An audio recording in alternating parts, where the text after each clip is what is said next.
Hey, Jan here. And what I cover today is if you have a winning offer and something that is working, you have winning products, the campaign, it's generally going very well. You're getting much higher return than you actually have to be able to get. The question becomes, how do you actually maximize the results that you're getting from that? Because if you mess this up, it's something that can make a couple 100,000 euros or USD in difference. So it's really, really important to understand this properly because otherwise you may be making decisions that aren't really appropriate. And because of that, you may be too greedy. You may be too conservative as well. There's definitely a balance there. So you can't just be too greedy. You can also be too careful. And because that is happening, you aren't doing the thing that logically would be optimal. And there's a lot of things that predict whether or not you should scale quickly or you should take your time, ensure you're accurate, not rush things too much, etc., etc. And what gives me the authority to talk about any of this stuff? Basically, we run online marketing for furniture clients. We also consult them, and because we do this over the last couple of years, we managed multiple eight figures in ad spend. We've had clients that we literally took from $1,000 in spend per day to 27,000 USD per day in spend, maybe sometimes even more. And the thing with it is over time, we noticed that there's a right way to go about this and a wrong way to go about this. And the right way depends on a lot of variables. And if you don't understand these variables by default, it's going to be very likely that you're going about it simply the wrong way. Because generally, there always is a trade off between having a high budget and return on ad spend. In general, on any sort of platform, this is the case. On some, it's more extreme, on some, it's less extreme. But generally, this always applies. And what I'm talking about is that if you spend more per day or per month, per time frame, essentially, what will happen is the return on ad spend that you'll be achieving is going to drop. No matter what you do, all factors being equal, but if you change the messaging, etc., there's ways to counter it. But it's still very important to understand this dynamic because if you're not, things just aren't going to be as good as they could be. So the thing you have to ask yourself first off is what is the goal here? And there's two situations. One is a little bit more unusual. Let's just say this is for situations where there's venture capital at play, where there's long-term strategic play to achieve economies of scale. And in that case, it's obviously top line growth at break even. So basically generating as much revenue as possible at break even, sometimes even at a loss, with the plan to reap certain economies of scale that you otherwise wouldn't be able to achieve over time and in the long term. So here it's pretty obvious. And basically the goal is to grow as much as possible. And then what you should do is you should scale as much as possible within the physical bounds. However, if you're in a situation where top line growth isn't the case, and most people, if you're going to ask them, they're probably going to say, okay, like we want to grow and we want to be profitable. But the other dynamic that I'm going to talk about here is if the target is to generate as much profits as possible, because at the end of the day, growth for the sake of growth is not something that makes a lot of sense just because A, it's quite painful to do, B, it's very stressful, and C, if the profits don't go up, there's no point in doing it. So what you actually have to do or what you should be focusing on is either top line growth or growing profits as much as possible, because anything else realistically just isn't going to work. Because if the goal is growth and profits, it's very unclear what to actually focus on because there's a certain trade-off. But if you grow your profits and the top line grows as a byproduct, that's a different story.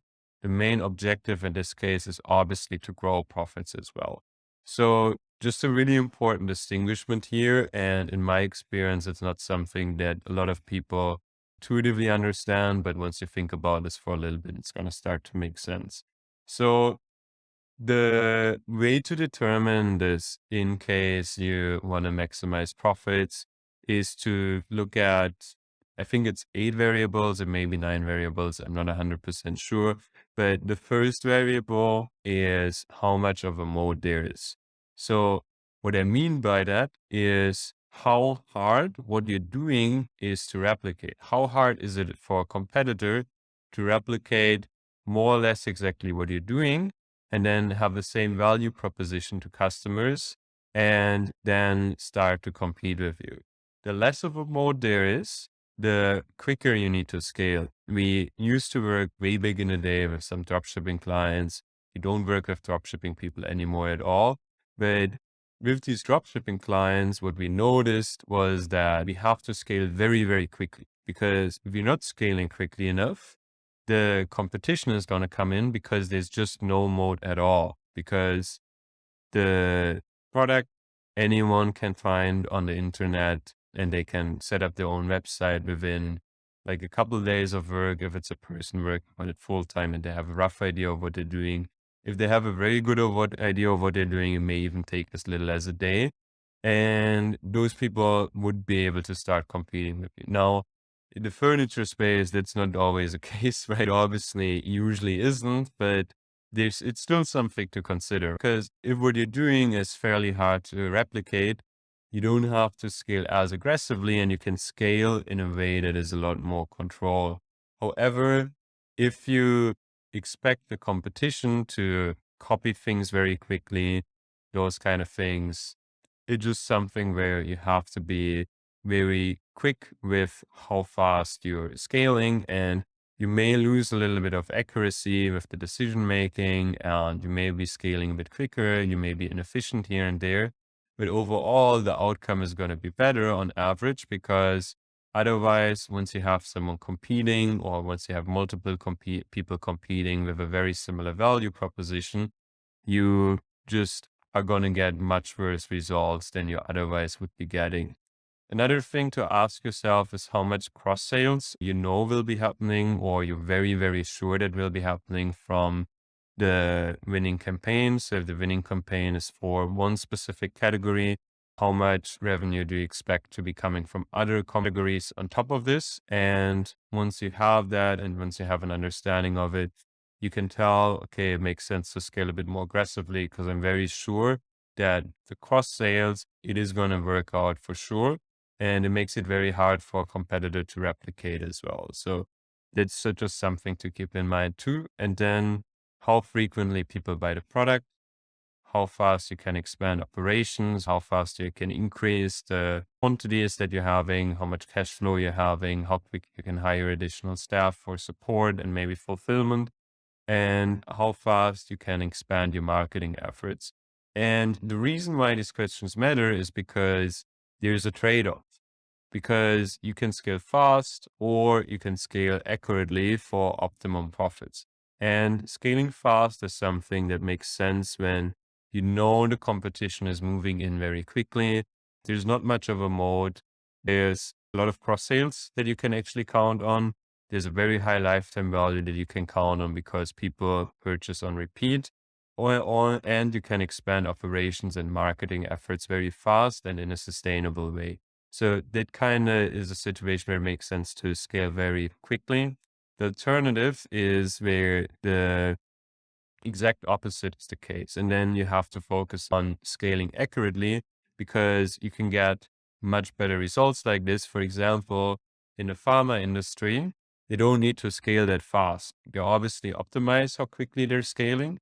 But if you have a patent and the patent is going to last for 10 years, obviously you want to make the most out of those 10 years, but you still have a 10-year time frame, right? You're not trying to make as much money as possible in the next 3 months here. It's something that has a more long-term play, essentially.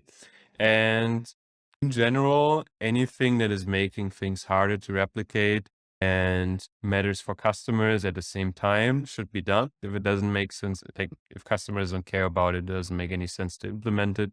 But basically, any way that can help grow your moat. So either if that's having lower cost than competitors, if that's having a stronger brand, there's a bunch of different things like this. if your products are generally very innovative, if you have your marketing structured in a way that is very unique, those sort of things, they can add a lot to the results that you're getting in the long term, because eventually competitors are going to try to move in the long term, and you kind of have to be protected, and there should be certain barriers in place for them to not be able to enter very easily.